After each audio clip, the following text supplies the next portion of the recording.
आज आपण प्रभू येशूच्या जन्माच्या रात्री एक अद्भुत जी घटना घडली, जी पूर्वी कधी घडली नव्हती आणि नंतरही नाही, अशा एका घटनेबद्दल विचार करणार आहोत. आणि म्हणून आजचा विषय आहे, ते मेंढपाळ कोण होते? Who were the shepherds keeping the watch. आणि शास्त्रभाग आहे लूक शुभवर्तमान याचा 2रा अध्याय आणि वचनं 8 ते 12. लूक 2, 8 ते 12 हे आपण वाचूया आणि मग त्याच्यातून काय प्रगटीकरण आहे ते आपण पाहूया. त्याच प्रांतात मेंढपाळ रानात राहून रात्री आपले कळप राखीत होते. तेव्हा प्रभूचा दूत त्यांच्याजवळ उभा राहिला. प्रभूचे तेज त्यांच्या भोवती प्रकाशले आणि ते भयभीत झाले. तेव्हा देवदूत त्यांना म्हणाला, भिवू नका, कारण पहा, जो मोठा आनंद सर्व लोकांना होणार आहे त्याची सुवार्ता मी तुम्हाला सांगतो. ती ही की तुम्हासाठी आज दाविदाच्या गावात तारणारा जन्मला आहे. तो ख्रिस्त प्रभू आहे. आणि तुम्हास खून हीच की बाळंत्याने गुंडाळलेले व गव्हाणीत निजवलेले असे बालक तुम्हास आढळेल.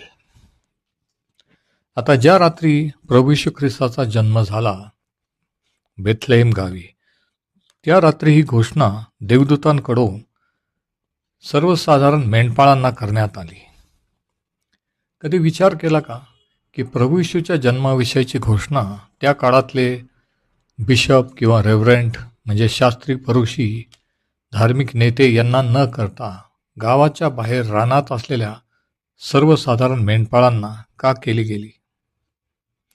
आणि आज आपण त्याच्यावरच विचार करणार आहोत की ह्या मेंढपाळाबद्दल विशेष असं काय होतं की देवाने देवदूत पाठवून त्यांना ही सुवार्ता कळवली. त्या दिवशी किंवा त्या रात्री इस्रायलात आणि वेगवेगळ्या खेडोपाड्यांमध्ये बरेचसे मेंढपाळ असतील आणि होते, परंतु यांच्याकडेच का त्या देवदूताला पाठवण्यात आलं? आणि जे काही त्याच्या वचनातून आपण पाहू आणि जे प्रगटीकरण, याचं उत्तर कदाचित तुम्हाला चकित करेल. 8वं वचन बघा, लूक 2 आणि वचन 8. त्याच प्रांतात मेंढपाळ रानात राहून रात्री आपले कळप राखीत होते. आता बेथलेहेमाबद्दल वैशिष्ट्य हे की बेथलेहेमाच्या जवळ एक शेत आहे, ज्याला शेपर्ड्स फील्ड किंवा मेंढपाळांचं शेत असं म्हटलेलं आहे, की ज्या ठिकाणी प्राचीन काळी मेंढपाळ रात्रीचे आपले मेंढरं सांभाळत होते, राखत होते आणि त्यांच्यावर वॉच ठेवत होते. आता प्राचीन काळातले असं शिकवण आहे, असा सिद्धांत आहे की काही विशिष्ट मेंढपाळ जे मेंढरं ओलांडणाच्या दिवशी येरुशलेमच्या मंदिरात अर्पण करायचे होते, त्या मेंढरांची मेंढपाळ राखण करण्यासाठी आणि त्यांना सांभाळण्यासाठी हे मेंढपाळ नेमलेले होते. आणि म्हणून हे जे मेंढपाळ बेथलेहेमातले ह्या ठिकाणी होते ते विशेष मेंढपाळ होते. आणि त्यांच्या अंडर त्यांना सांभाळायला जे मेंढरं दिलेले होते ते पण विशेष मेंढरं होते, कारण ते मेंढरं मंदिरातल्या अर्पणासाठी अर्पण केले जाणार होते. आणि हे ठिकाण बेथलेहेमच्या जवळच होतं, जवळजवळ 5 मैलाच्या अंतरावर. आणि आपल्याला माहिती आहे मोशेच्या नियमशास्त्राप्रमाणे की जे मेंढरं अर्पण करायचे होते, जे काही अर्पण होते ते त्याच्यात कोणताही व्याधी किंवा कोणतेही कमतरता नसून ते परिपूर्ण असलं पाहिजे असं होतं, विदाऊट ब्लेमिश. म्हणजे त्या मेंढरामध्ये कोणतंही व्यंग नसलं पाहिजे होतं. अशा प्रकारचं अर्पण ते मेंढराचं ते करणं आवश्यक होतं. आणि म्हणून ह्या मेंढपाळांवर ही जबाबदारी होती की अशा प्रकारच्या मेंढरांना सांभाळणं, जन्म देणं, पालनपोषण करणं आणि मंदिरात अर्पण करण्यासाठी त्यांना तयार ठेवणं.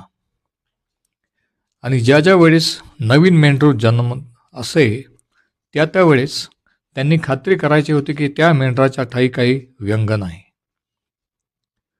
आणि हे मेंढरं जन्मल्यानंतर मेंढपाळांची जबाबदारी होती की नवीन जन्मलेल्या मेंढरांना बाळंत्याने गुंडाळून गव्हाणीत ठेवण्यात यावं, की जेणेकरून त्यांचे पाय हे गव्हाणीच्या किंवा बाळंत्याच्या कापडाने गुंडाळले जात होते, की त्यांना काही इजा होऊ नये म्हणून. आणि मग त्यांना गव्हाणीत ठेवलं जातं. आता गव्हाणी जी आपण कॅलेंडरवर किंवा नाताळ कार्डावर पाहत आलो, तशी गव्हाणी नाही आहे. ऐकून घ्या. बऱ्याचशा गोष्टी आपण लहानपणापासून मी देखील ऐकत आलो, वाचत आलो आणि तशी कल्पना आपली होते. परंतु जेव्हा आपण शास्त्र वाचतो, जेव्हा आपण त्यावेळचा इतिहास वाचतो, तेव्हा ते चित्र अधिक स्पष्ट होतं, की जे आपल्याला वाटतं, जे आपण कॅलेंडरवर, ग्रीटिंग कार्डवर पाहिलं, तसं सीन नव्हता. तर हे जे ज्या गाईचा गोठा जो आपण म्हणतो, तर तो ॲक्च्युली गाईचा गोठा नव्हता, तर रानामध्ये, डोंगराच्या कपारींमध्ये असे काही छोटे छोटे ठिकाणं होते, जिथं रात्रीच्या वेळेस हे मेंढरं ठेवले जात होते. आणि अशा कपारींमध्ये डोंगरांच्या हे मेंढपाळ रात्रीचे राहत होते. म्हणजे याच्यावरून हे स्पष्ट आहे की प्रभू येशूचा जन्म गाईच्या गोठ्यात झालेला नव्हता. हे इतिहासावरून हे स्पष्ट होतं. आता पहिली गोष्ट, बेथलेहमचं कनेक्शन, की बेथलेहममध्येच त्याचा जन्म का झाला. आणि याचं कारण आपल्याला जुन्या करारातल्या मिखा संदेष्टाचं पुस्तक याचा 5वा अध्याय आणि याच्या 2ऱ्या वचनात आढळतं. मिखा 5 आणि 2, ज्या ठिकाणी अशी भविष्यवाणी आहे की हे बेथलेहम एफ्राटा, यहूदाच्या हजारोमध्ये तुझी गणना अल्प आहे, तरी तुझ्यातून एक जण निघेल जो इस्रायलाचा शास्ता होईल, ज्याचा उद्भव किंवा पृथ्वीवर येणं जाणं प्राचीन काळापासून आहे. मिखा 5 आणि 2 म्हणजे काय, जन्म घेण्यापूर्वी प्रभू येशू ख्रिस्त या जगात येऊन गेला. हो, अनेक वेळा. आणि ह्याच्याविषयी जर तुम्हाला स्टडी करायचा असेल तर माझी एक यूट्यूबवर सिरीज आहे, जुन्या करारातला ख्रिस्त, आणि त्याच्यामध्ये प्रभू येशूचं पृथ्वीवर बाळ म्हणून जन्म होण्यापूर्वी वेगवेगळ्या रूपाने, वेगळ्या प्रसंगी कसं येणं जाणं झालं हे तुम्हाला समजेल. आता एफ्राटा, बेथलेहम एफ्राटा हे जे नाव पडलं, हे एफ्राटा हे जवळचं एक ठिकाण होतं. आता बेथलेहमाचा उल्लेख शास्त्रामध्ये पहिल्याने आपल्याला उत्पत्तीचं पुस्तक याच्या 35व्या अध्यायात आढळतो. उत्पत्ती 35, 16 ते 20 मध्ये ती घटना आहे की याकोबाची लाडकी प्रिय पत्नी राहेल हिचा डिलिव्हरीमध्ये कसा मृत्यू झाला, आणि मृत्यूच्या वेळेस तिने त्या बाळाचं नाव बन्यामीन असं ठेवलं. त्या बाळाचं नाव बेनओनी असं ठेवलं, पण नंतर वडिलांनी बेंजामिन किंवा बन्यामीन असं ठेवण्यात आलं. आणि मग ज्यावेळेस ती मरण पावल्यानंतर याकोबाने तिला एफ्राता या ठिकाणी पुरले. आणि हे ठिकाण मिग्दाल एदेर, म्हणजे ज्या ठिकाणी एदेरचा बुरुज होता, ज्याचा उल्लेख आपल्याला उत्पत्ती 35:21 मध्ये आढळतो, इडार, टॉवर ऑफ इडार, त्या ठिकाणी पुरलेला आहे. म्हणजे बघा बेथलेहमाला किती महत्त्व आहे, आणि त्या ठिकाणी प्रभू येशूचा जन्म झाला. आता इतिहासात जर आपण वाचलं तर चर्चचे हिस्टोरियन युसिबियस किंवा चर्चचे इतिहासकार युसिबियस नावाचे, जे 260 ते 339 मध्ये होऊन गेले, त्यांनी असं लिहिलं की बेथलेहमाजवळ एक ठिकाण होतं मिग्दाल एदेर, ज्याचा अर्थ आहे टॉवर ऑफ द फ्लॉक किंवा मेंढरांचं बुरुज.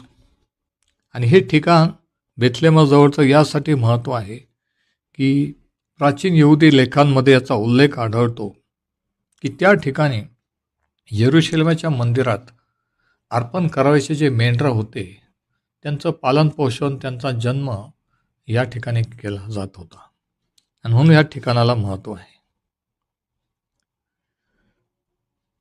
आणि हे ठिकाण अतिशय स्वच्छ असं होतं. नवीन मेंढरं तिथं जन्माला येत होते, त्यांची काळजी घेण्यासाठी स्पेशल विशेष असे मेंढपाळ नेमलेले होते, जे रात्रंदिवस त्यांच्यावर वॉच ठेवून पहारा देत होते, काळजी घेत होते. आणि मग नंतर यरुशलेमातले याजक येऊन त्या मेंढरांची तपासणी करून खरंच ते त्यांच्या ठायी कोणता विकार नाही, व्यंग नाही हे पाहून तपासणी झाल्यानंतर ते मंदिरामध्ये अर्पण करीत होते. आणखी एक इतिहासकार जे आहेत अल्फ्रेड एडरशीम, जे यहुदी होते, त्यांनी असं लिहिलं की ज्या रात्री प्रभू येशूचा जन्म झाला त्या रात्री देवदूतांचा संदेश केवळ ह्या ठिकाणी असलेल्याच मेंढपाळांना आला की जे राखण करीत होते. आणि त्या ठिकाणाचं नाव टॉवर ऑफ द फ्लॉक किंवा मिग्दाल एदेर असं होतं. म्हणजे बघा, ह्या गोष्टी इतिहासावरून पण सिद्ध होतात आणि शास्त्रावरून सुद्धा. दुसरी गोष्ट आपण पाहतो की हे मेंढपाळ सतत ह्या मेंढरांची राखण करत होते. 8वं वचन बघा, लूक 2 आणि 8. त्याच प्रांतात मेंढपाळ रानात राहून म्हणजे तिथे मुक्कामी राहत होते. आणि ते मुक्काम जे केव्ज किंवा जे कपारी होत्या त्या रानातल्या डोंगरातल्या, ते त्यांचं मुक्कामाचं ठिकाण होतं. ते रानात राहून रात्री आपले कळप राखीत होते. त्या ठिकाणी ते मुक्कामी राहत होते, म्हणजे टॉवर ऑफ द फ्लॉक या ठिकाणी. हे जे मेंढपाळ होते यांच्यावर देखील यहुदी रब्बी किंवा याजकांचं लक्ष होतं. कारण त्या याजकांनी या मेंढपाळांना एक विशेष कार्यावर नेमलेलं होतं की हे विशेष मेंढरांना पालनपोषण करणं, जन्माला घालणं, काळजी घेणं आणि नंतर मंदिरात अर्पण करण्यासाठी योग्य आहेत किंवा नाहीत हे तपासणी करून त्यांना मंदिरात पाठवणं. आणि नवीन जन्मलेल्या मेंढरांना ते त्यांचे पाय बाळंत्याने किंवा कापडात गुंडाळून ठेवत असत, त्यांना इजा होऊ नये म्हणून.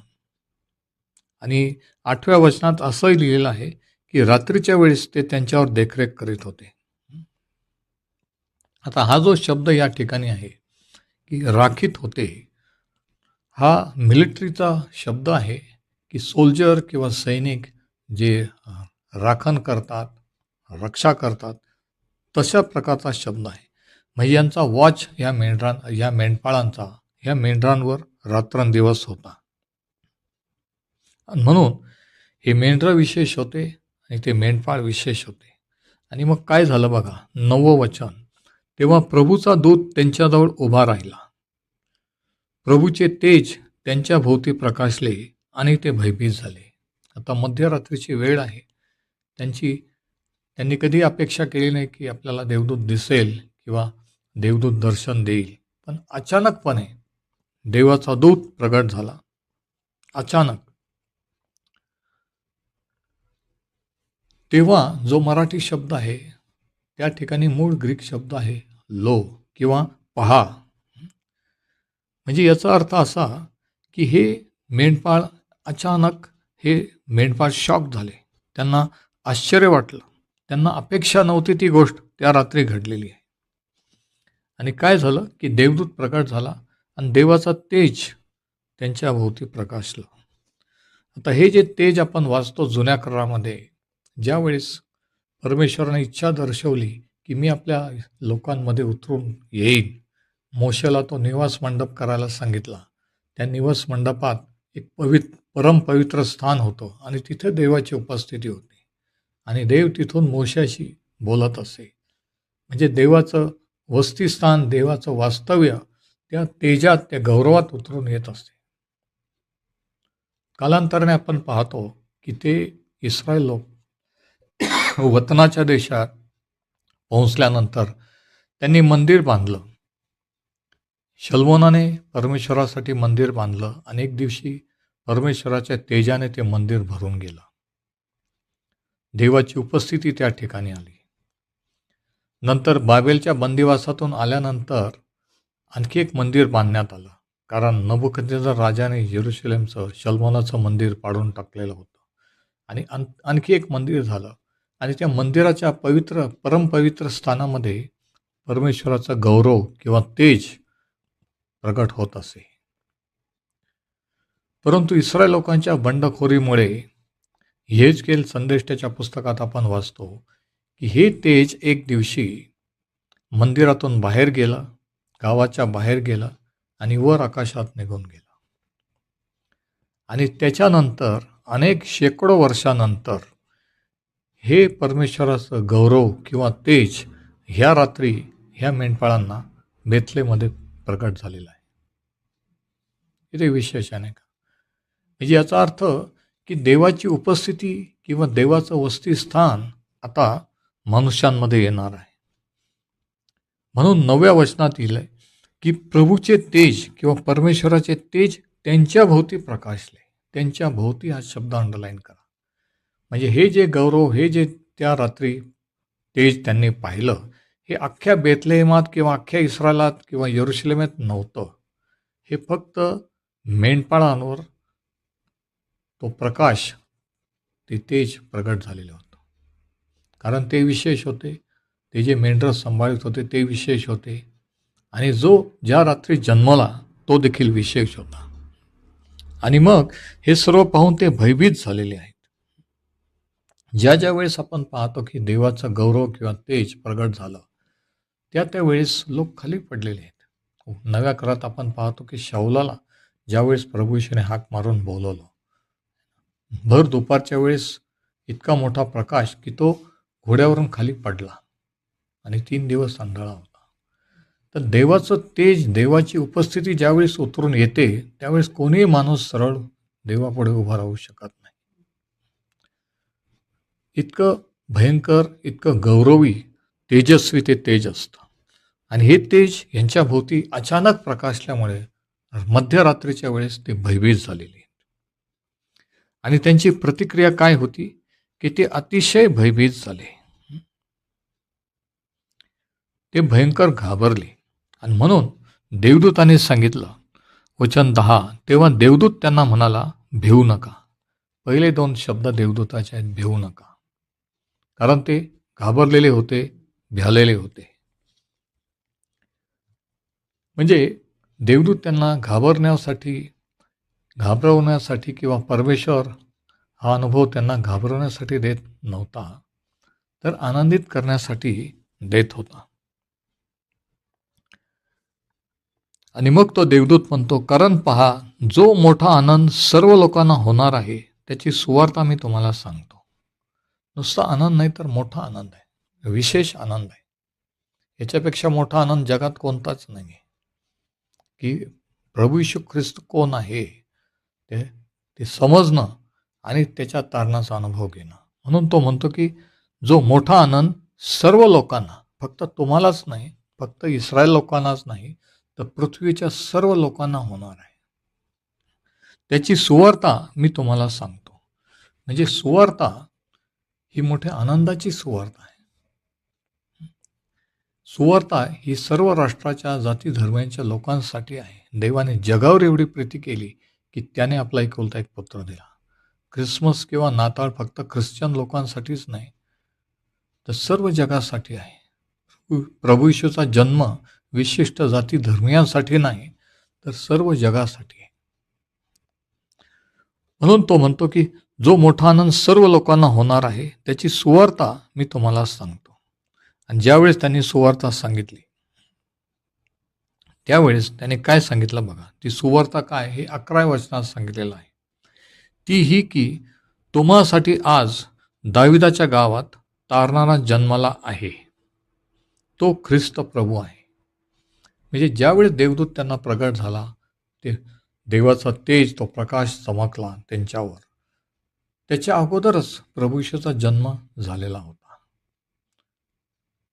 कदाचित काही मिनिटापूर्वी, काही तासापूर्वी, आपल्याला माहीत नाही, पण जन्म झालेला होता. म्हणून तो म्हणतो की तुम्हासाठी आज दाविदाच्या गावात तारणारा जन्माला आहे. जन्माला येईल नाही, तर जन्माला आहे.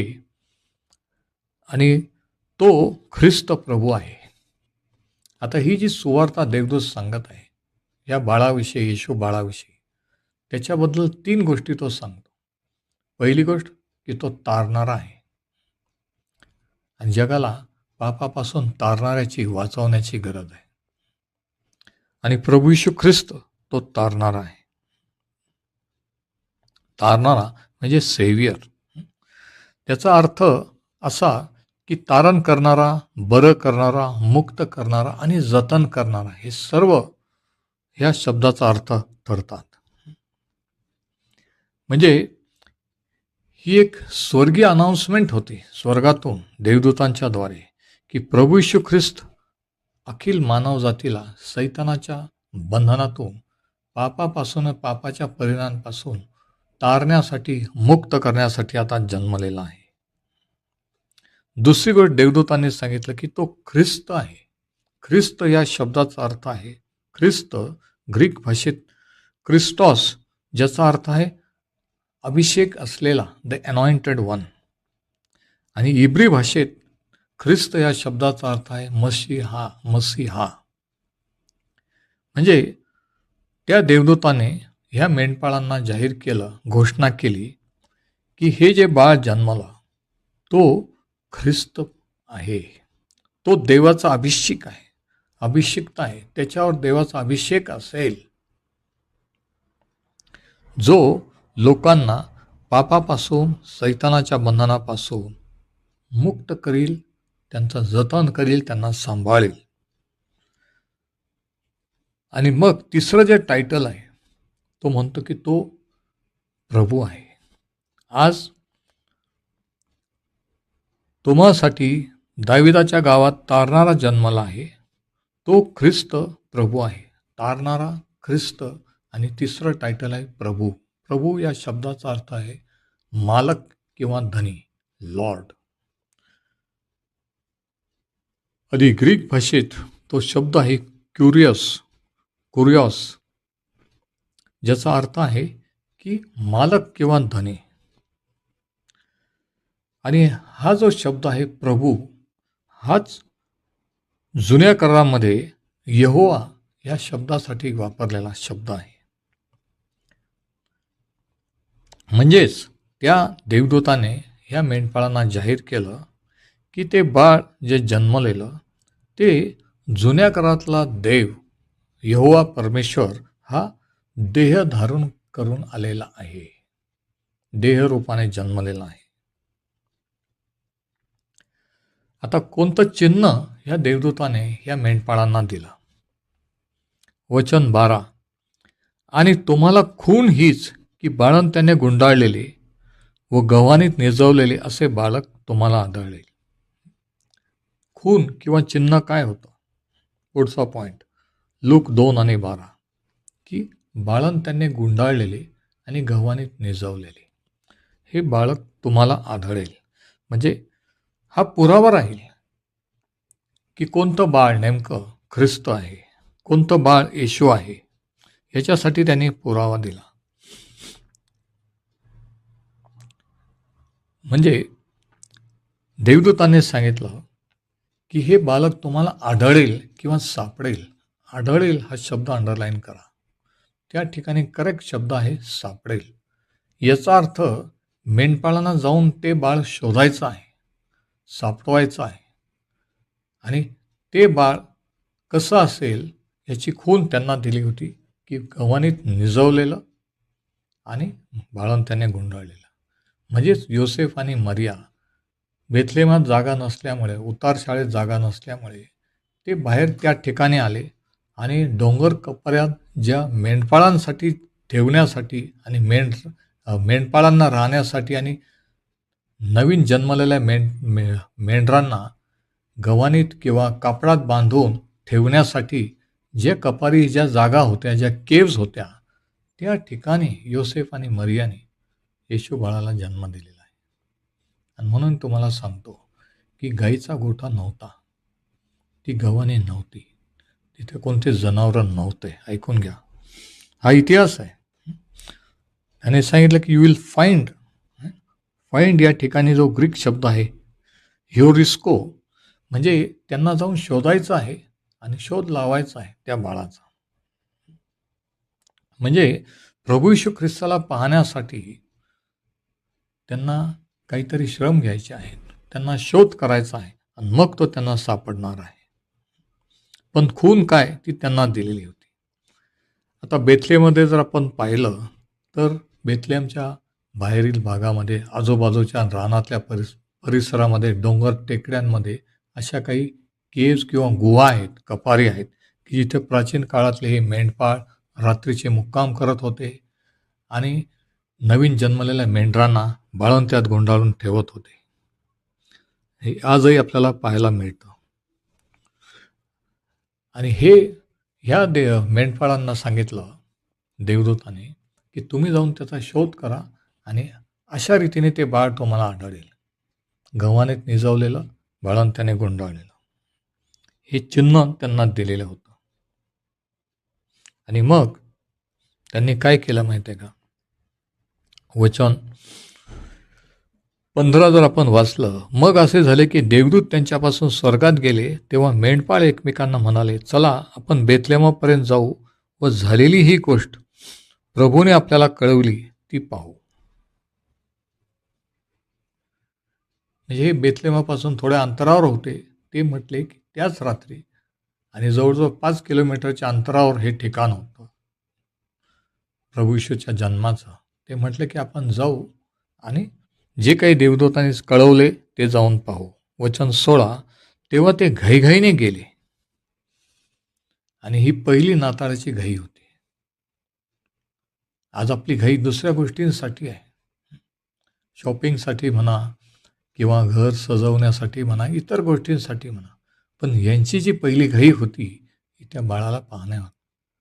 किती विशेष आहे नाही का?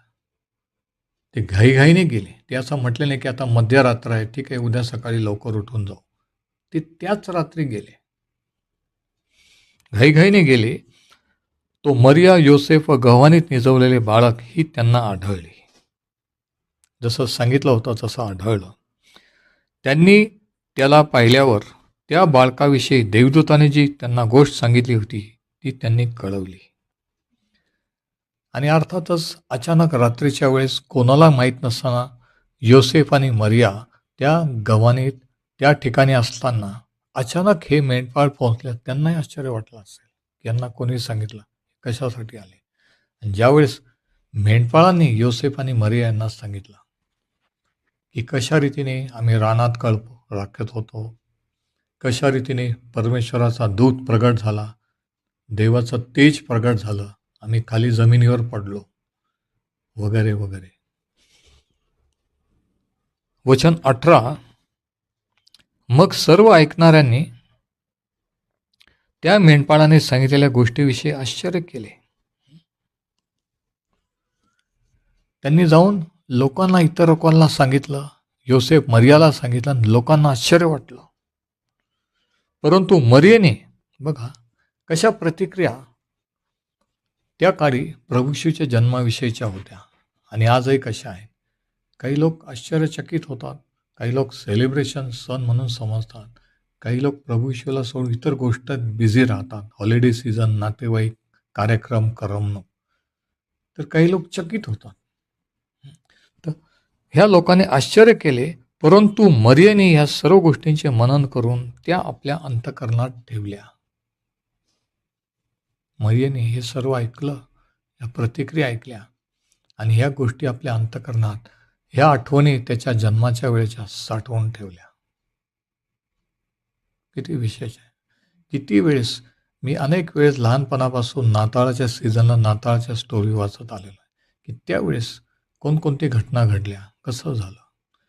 आणि प्रत्येक वेळेस वाचताना एक आनंद, एक उत्साह, एक थ्रिल आहे, एक नवीन प्रगटीकरण मिळतं, एक नवीन अर्थ कळतो की जे कधी समजलेलं नव्हतं.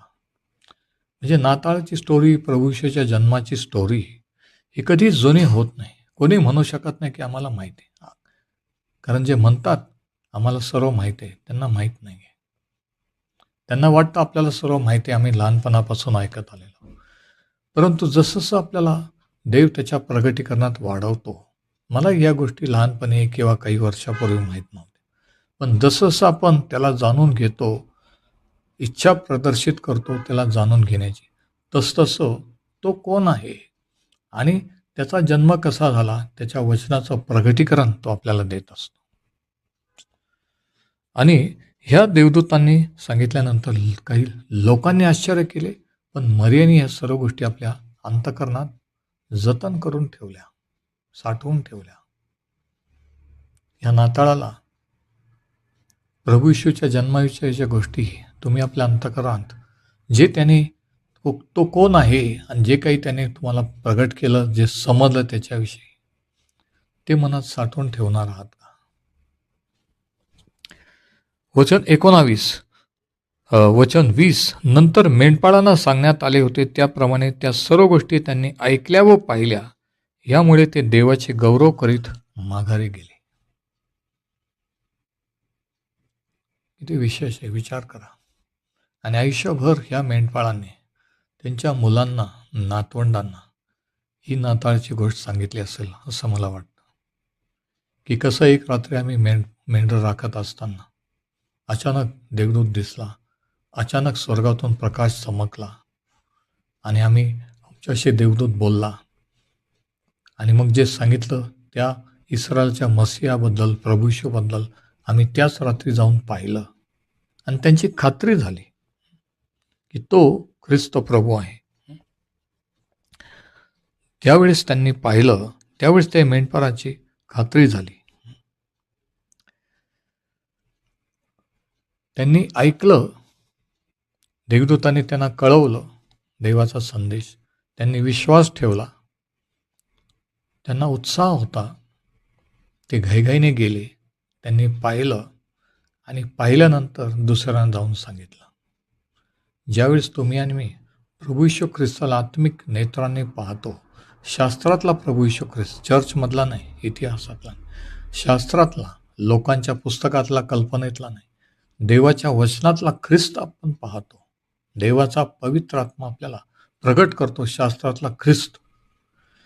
त्यावेळेस आपल्याला तो मोठा आनंद, तारणाचा आनंद प्राप्त होतो की तोच आपला तारणारा आहे, तोच देवाचा अभिषिक्त ख्रिस्त आहे आणि तोच आपला मालक, धनी, प्रभू आहे.